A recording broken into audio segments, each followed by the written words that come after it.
이 일 후에 예수께서 갈릴리 바다 건너편으로 가셨다. 큰 무리가 그분을 따라갔다. 그것은 그들이 예수께서 병자들에게 행하신 기적을 보고 거기에 매료되었기 때문이다. 건너편에 이르자 예수께서 언덕에 올라가 앉으셨고 제자들은 그분 주위에 둘러 앉았다. 마침 유대인들이 해마다 지키는 유월절이 다가오고 있었다. 예수께서 눈을 들어 큰 무리가 와 있는 것을 보시고 빌립에게 말씀하셨다. 우리가 어디에서 빵을 사서 이 사람들을 먹일 수 있겠느냐? 이렇게 말씀하신 것은 빌립의 믿음을 자라게 하기 위해서였다. 예수께서는 자신이 할 일을 이미 알고 계셨다. 빌립이 대답했다. 각 사람에게 빵 한 조각이라도 돌아가게 하려면 은화 200개로도 모자라겠습니다. 제자들 가운데 한 사람인 시몬 베드로의 동생 안드레가 말했다. 여기 한 아이가 보리빵 5개와 물고기 2마리를 가지고 있습니다. 하지만 이 많은 사람들을 먹이기에는 턱없이 부족한 양입니다. 예수께서 말씀하셨다. 사람들을 앉게 하여라. 그곳에는 푸른 풀밭이 멋진 카페처럼 깔려 있었다. 사람들이 자리를 잡고 앉으니 5,000명 정도 되었다. 예수께서 빵을 들어 감사를 드리고 앉아있는 사람들에게 나눠주셨다. 그리고 물고기를 가지고도 그와 같이 하셨다. 모두가 원하는 만큼 실컷 먹었다. 사람들이 배불리 먹고 나자 예수께서 제자들에게 말씀하셨다. 버리는 것이 없도록 남은 것을 다 모아라. 제자들이 모으고 보니 보리빵 5개로 먹고 남은 것이 커다란 12바구니에 가득 찼다. 사람들은 예수께서 행하신 이 일로 인해 하나님께서 자기들 가운데서 일하고 계심을 알았다. 그들은 말했다. 이분은 분명 그 예언자이다. 하나님의 예언자가 바로 이곳 갈릴리에 오신 것이다. 예수께서는 열광한 그들이 자기를 붙들어다가 왕으로 삼으려는 것을 아시고 그 자리를 빠져나와 다시 산으로 올라가서 혼자 계셨다. 저녁 때가 되자 제자들이 바닷가로 내려가 배를 타고 바다 건너편의 가버나움으로 향했다. 날이 아주 저물었는데 예수께서는 아직 돌아오지 않으셨다. 큰 바람이 불어 바다에 거센 물결이 일었다. 제자들이 4-5km쯤 갔을 때 예수께서 바다 위를 걸어 배 가까이 다가오시는 모습이 보였다. 제자들이 소스라치게 놀라자 예수께서 그들을 안심시키며 말씀하셨다. 나다 괜찮으니 두려워 마라. 그러자 제자들이 예수를 배 안으로 모셨다. 어느새 그들은 자신들이 가려고 했던 지점에 정확히 이르렀다. 이튿날 뒤에 남은 무리는 배가 한 척밖에 없던 것과 예수께서 그 배에 제자들과 함께 타지 않으신 것을 알았다. 그분을 두고 제자들만 떠나는 것을 보았기 때문이다. 그때에 디베랴에서 온 배들이 주님께서 축복하고 빵을 먹여주신 곳 근처에 정박해 있었다. 무리는 예수께서 그곳을 떠나 돌아오시지 않을 것을 알고는 디베랴에서 온 배들로 몰려가 올라타고서 예수를 찾아 가버나움으로 향했다. 그들이 바다 건너편에서 그분을 다시 뵙고는 말했다. 랍비님 언제 여기로 오셨습니까? 예수께서 대답하셨다. 너희가 나를 찾아온 것은 내가 하는 일에서 하나님을 보았기 때문이 아니라 오히려 내가 너희를 배부르게 해주었기 때문이다. 그것도 내가 값없이 먹여주었기 때문이다. 너희는 그렇게 썩어 없어질 음식을 얻으려고 힘을 허비하지 마라. 너희가 함께 있을 음식, 너희의 영원한 생명을 살찌게 하는 음식, 인자가 주는 음식을 위해 일하여라. 인자와 인자가 하는 일은 하나님께서 끝까지 보증해 주신다. 그러자 그들이 말했다. 우리가 하나님의 일에 참여하려면 무엇을 해야 합니까? 예수께서 말씀하셨다. 하나님께서 보내신 이에게 너희 삶을 걸어라. 그렇게 너희 자신을 걸 때에야 하나님의 일에 참여할 수 있다. 그들이 애매한 말로 비껴갔다. 선생님이 누구시며 어떤 일을 하시려는지 알 수 있도록 단서가 될 만한 것을 보여주시면 어떻겠습니까? 그러면 우리가 알아보고 나서 우리 삶을 걸겠습니다. 선생님이 무슨 일을 하실 수 있는지 보여주십시오. 모세는 광야에서 우리 조상들에게 빵을 먹게 해 주었습니다. 성경에도 그가 그들에게 하늘에서 내려온 빵을 먹게 해 주었다고 기록되어 있습니다. 예수께서 대답하셨다. 그 성경 말씀의 진정한 의미는 이렇다.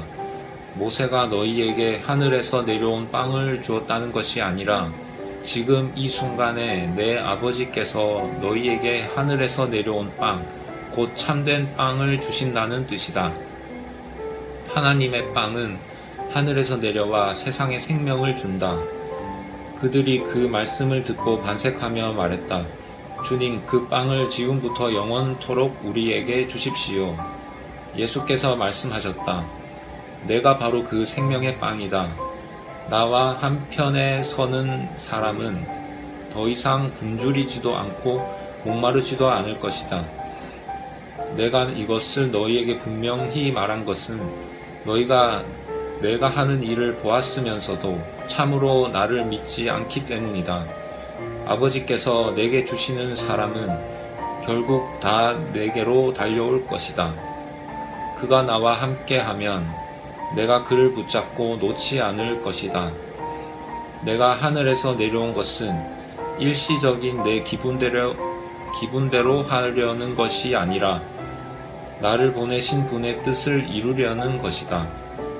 나를 보내신 분의 뜻을 간단히 말하면 이렇다. 아버지께서 내게 맡기신 모든 일을 하나도 빠짐없이 이루고 마지막 날에 만물과 모든 사람을 바르고 온전하게 회복시키는 것이다.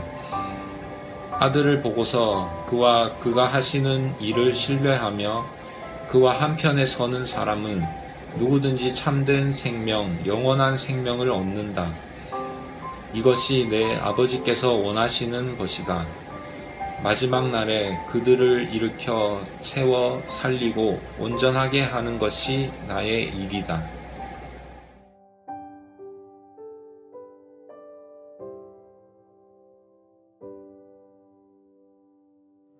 하나님 아버지, 오늘도 온라인으로나마 예배드릴 수 있게 하심을 감사드립니다. 하루빨리 이 사태가 끝나서 청소년부 친구들이 얼굴을 마주하고 예배드릴 수 있게 도와주세요. 고생하고 있는 의료진들에게 힘을 주세요. 계약해서 학교에 나간 친구들이 있습니다. 그 친구들이 학교에서도 안전할 수 있게 지켜주세요. 서로의 얼굴을 보지 못하더라도 예수님에 대한 마음을 잃지 않게 해주세요. 저희가 생활 속에서 하나님의 뜻을 따르지 않는 행동을 할 때도 있다는 것을 고백합니다. 한 주가 저희가 지은 죄들 저희가 알게 하시고 저희를 용서해 주세요. 저희가 전도사님 말씀에 집중할 수 있도록 도와주셔서 우리 삶의 밑거름이 될 수 있게 도와주세요. 예배 시작부터 끝까지 저희와 함께 해주세요. 감사드리며 예수님 이름으로 기도드립니다. 아멘.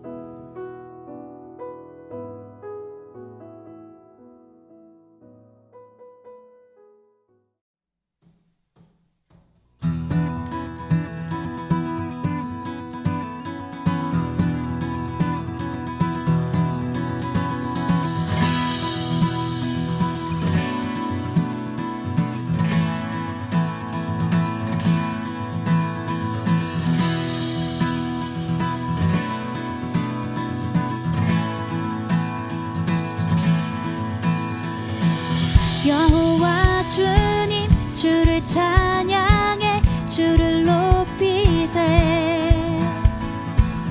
여호와 주님 승리의 깃발 높이 드셨네. 여호와 주님 주를 찬양해 주를 높이세.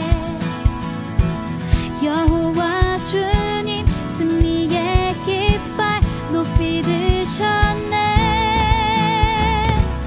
여호와 니시 주를 찬양해. 여호와 니시 승리하셨네. 여호와 니시 주를 찬양해. 여호와 니시 승리하셨네.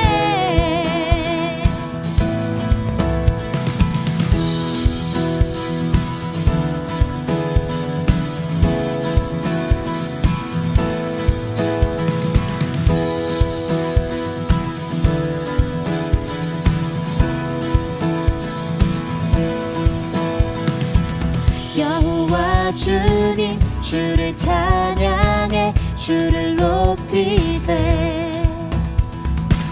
여호와 주님 승리의 깃발 높이 드셨네.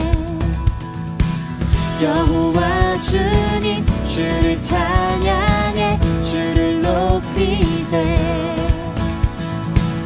여호와 주님 승리의 깃발 높이 드셨네. 여호와 주님 승리의 깃발 높이 드셨네. 여호와 주님 승리의 깃발 높이 드셨네. 여호와 주님 승리의 깃발 높이 드셨네. 여호와 주님 승리의 깃발 높이 드셨네. 여호와 니시 주를 찬양해. 여호와 니시 승리하셨네. 여호와 니시 주를 찬양해. 여호와 니시 승리하셨네.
오늘 우리가 함께 읽을 말씀은 에베소서 2장 19절에서 22절까지 말씀입니다. 에베소서 2장 19절에서 22절까지 말씀입니다. 다 찾으신 줄 알고 함께 읽도록 하겠습니다. 그러므로 이제부터 너희는 외인도 아니요 나그네도 아니요 오직 성도들과 동일한 시민이요 하나님의 권속이라. 너희는 사도들과 선지자들의 터 위에 세우심을 입은 자라. 그리스도 예수께서 친히 모퉁이 돌이 되셨느니라. 그의 안에서 건물마다 서로 연결하여 주 안에서 성전이 되어가고 너희도 성령 안에서 하나님이 거하실 처소가 되기 위하여 그리스도 예수 안에 함께 지어져 가느니라. 아멘. 우리가 교회를 떠나 있는지 벌써 3개월 가까이가 지나갔습니다. 그리고 벌써 여름이 될 것 같이 날씨가 조금씩 더워지고 있기도 하죠. 우리 봄부터 벌써 한 계절이 다 지나갈 동안 우리는 예배의 처소에서 예배드리지 못하고 우리가 평소에 하던 것들을 마음껏 제대로 하지 못하고 있습니다. 우리가 기본적으로 늘 해오던 이 신앙생활이 이렇게 비대면으로 영상으로 이어질 때 우리가 만약에 이 기본이 잘 되어 있지 않았다면 만약에 그렇게 되어 있지 않았다면 우리는 이 예배를 드릴 때 너무나 큰 어려움이 있었을 것입니다. 하지만 우리 청소년부 친구들은 이런 상황에서조차도 우리의 기본을 잘 지켜 우리의 집안이 튼튼하여 아직까지 무너지지 않고 잘 신앙생활을 하고 있을 줄을 알고 있습니다. 우리의 신앙생활을 다시 한번 돌아봅시다. 우리가 벌써 3개월이 지나는 시간, 이 시점 가운데 우리는 얼마나 우리의 믿음을 지키고 있는가? 그리고 우리가 다니는 교회에 대해서 우리는 어떻게 생각하고 있는가? 예수님이 교회의 머리가 되시고 우리는 그 몸의 각 지체입니다. 오늘 본문의 말씀은 교회의 가장 큰 특징을 보여주는 말씀입니다. 언뜻 보면 아까도 말했듯이 우리의 기본, 우리가 기본적으로 해왔던 신앙생활 이런 것들을 이야기하는 것 같지만 이 말씀은 교회 건물을 이야기하는 것이 아니라 교회의 구성원인 성도와 성도 간의 관계를 건물에 빗대어 이야기하고 있는 것입니다. 이미 사도 바울은 앞에서 교회를 하나님의 나라와 권속에 비유하여 이야기하였습니다. 그런데 잘 생각해보면 우리가 지금 속해 있는 이 처해 있는 상황들이 막 그렇게 끈끈하지 않아요. 우리 같은 경우는 친구라고 하면서도 연락 한번 잘 안 하는 경우도 있죠. 가족들 간의 싸움이나 문제들 때문에 더 이상 서로를 가족이라고 생각하지 않는 일도 있고, 그것은 부모 자식 간에도 마찬가지 그런 모습을 종종 볼 수 있습니다. 이것이 요즘에 우리가 살고 있는 지금의 사회의 모습인 거죠.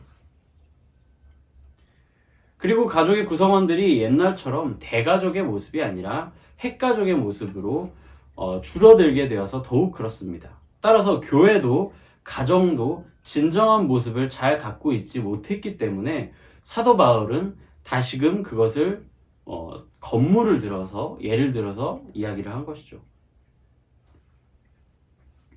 건물은 치밀하게 계산되고 튼튼히 지어질 때 그 결속력이 드러납니다. 벽과 벽, 기둥과 기둥, 그리고 벽면들과 벽면.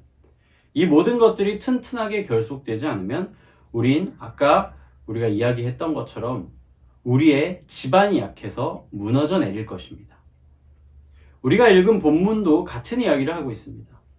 이렇게 성도와 성도가 여러분과 지금 함께 여러분이 드리고 있는 지금 이 예배, 그리고 우리의 같이 예배 드렸던 그 친구들과 단단히 결속력을 딱 가지고 있어야 그것을 교회이고 성도라고 할 수 있는 것입니다. 기초공사를 잘해야 건물이 안 무너지고 오래 지속되겠죠. 그래서 가장 중요한 것은 이 기초공사라고 아까도 이야기했습니다. 교회의 모퉁이돌로 예수님이 그것을 스스로 자처하셨어요. 그 모퉁이돌의 역할이 바로 그 기본, 가장 중요한 지지대, 시작의 돌입니다. 여러분이 이 역할을 이해했다면 교회의 가장 중요한 기초공사는 바로 예수님이라고 바로 알 수 있을 것입니다. 교회에 예수님이 빠졌다고 한번 생각해 봅시다. 그럼 그걸 교회라고 할 수 있을까요? 혹은 예수님을 이야기는 하지만 진짜 예수님을 믿지 않는 사람들이 모인 교회라고 생각해 봅시다. 그럼 그것을 교회라고 이야기할 수 있을까요? 그렇듯 우리는 예수님 빼놓고는 교회를 다니는 사람이라고 말을 할 수도 없을 것이고 그것을 교회라고 이야기하지도 않습니다.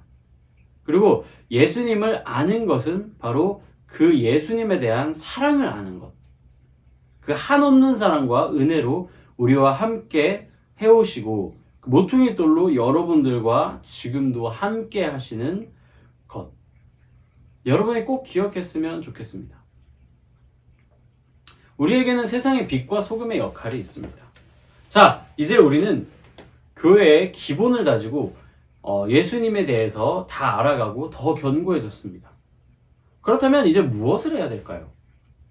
교회가 단순히 이렇게 우리끼리 완성된 모습을 갖춘다고 해서 완성이 되는 것일까요? 아니죠. 교회는 교회로서의 역할을 맡아야 합니다. 의미 없이 자리에 머무르는 것은 교회가 할 일이 아니죠. 그것이 교회의 역할이 아닙니다.